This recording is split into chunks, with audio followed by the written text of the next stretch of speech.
میرا نام راہیلہ ہے اور میں ایک بستی میں رہتی ہوں۔ میری شادی میرے بھائی کی شادی کے بدلے میں میری بھابھی کے بھائی سے کر دی گئی۔ میں اپنے گھر میں بہت خوش تھی۔ ہم لوگ بہت زیادہ غریب ہیں، لوگوں کے گھروں میں کام کر کے اپنا نظام زندگی چلا رہے تھے۔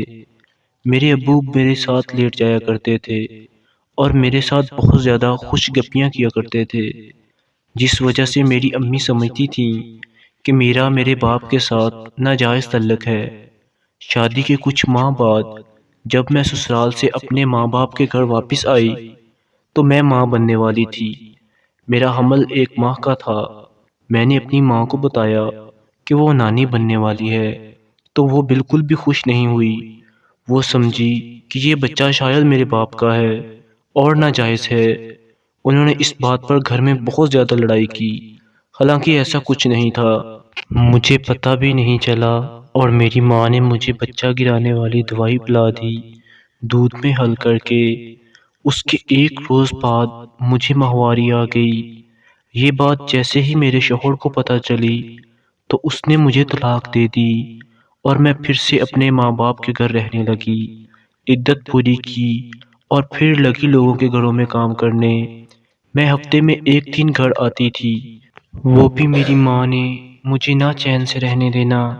میں طلاق یافتہ تھی اور میرے باقی سارے بہن بھائیوں کی شادی ہو گئی تھی۔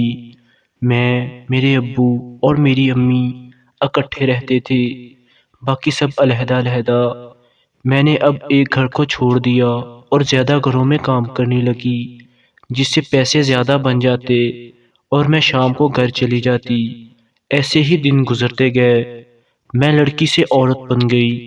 میرے ابو فوت ہو گئے۔ میری ماں نے کہا اب میرے گھر میں پیر مت رکھنا، دفع ہو جاؤ۔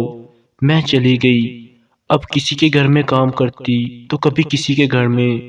زندگی میں بہت اکیلی ہو گئی تھی۔ ایک دن مجھے ایک آدمی کی کال آئی۔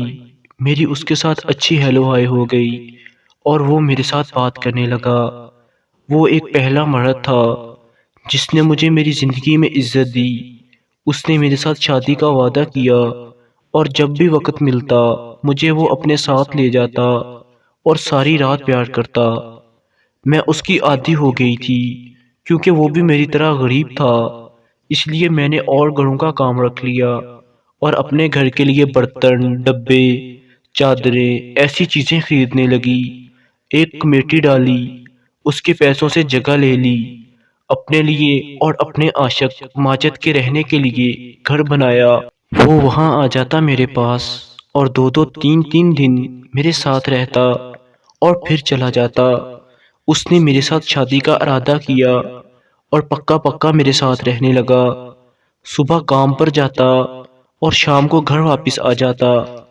ایک دن مجھے کام پر بھیج کر بولا آج میری طبیعت خراب ہے، میں گھر ہی رہوں گا۔ میں نے کہا ٹھیک ہے جناب۔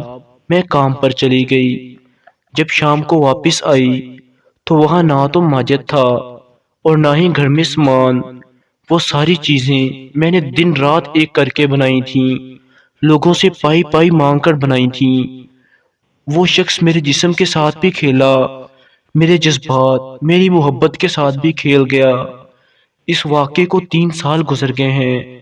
میں آج بھی اکیلی رہتی ہوں۔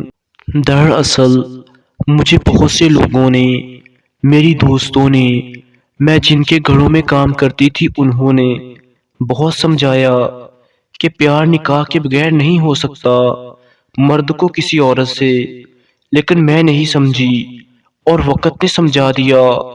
آپ سب بھی یاد رکھیں، سچے پیار کی سب سے بڑی گواہی نکاح ہے۔ اگر آپ بھی نہیں سمجھو گے تو آپ کو بھی وقت سمجھا دے گا۔ والسلام۔